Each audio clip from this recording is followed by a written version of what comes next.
crimes after World War II. I don't think there's any doubt that that's torture. Okay, and so there is a debate on whether that is or not, but I think most Americans agree with you that's torture.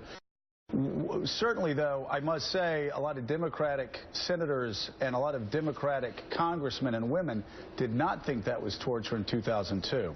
I guess the definition has changed, and maybe they didn't read the history books about us trying Japanese for waterboarding, because they supported it too. But what other than waterboarding? Well, there are all kinds of stress positions, overnight hanging by your arms. You know, John McCain is going to be on the floor of the U.S. Senate this morning talking about this, and he knows. I would say there's going to be a lot of information in the next couple of days. The report itself, which I sat and read for an entire week every night, 480 pages, and then the CIA is going to have their response. The former CIA officials, I understand, even have a website, which I think is well, anyway, they're going to have that. So there's a lot of information. Let the American people read it and decide. What were you going to say? I mean, do you not want to hear from former CIA officials, including Leon Panetta? No, absolutely. Let them make all their statements. They're not having any trouble getting their story out. They're out there, and they've been on all the shows. They're going to continue to be.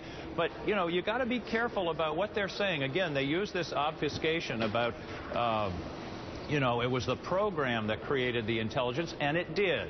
The question is, the narrow question is, did the torture produce actionable intelligence? And the report just goes through in detail. That's what it's, all about. That sounds like a semantics game, too, Senator. Now, as you know, we've got great respect for you. We love you coming on the show. We disagree here, though. I mean, that sounds like a semantics game, too. Did the specific torture, did they get waterboarded, and 2 seconds later, did Khalid Sheikh Mohammed spill all the information? No, he didn't. But did he over time? Yes, he did.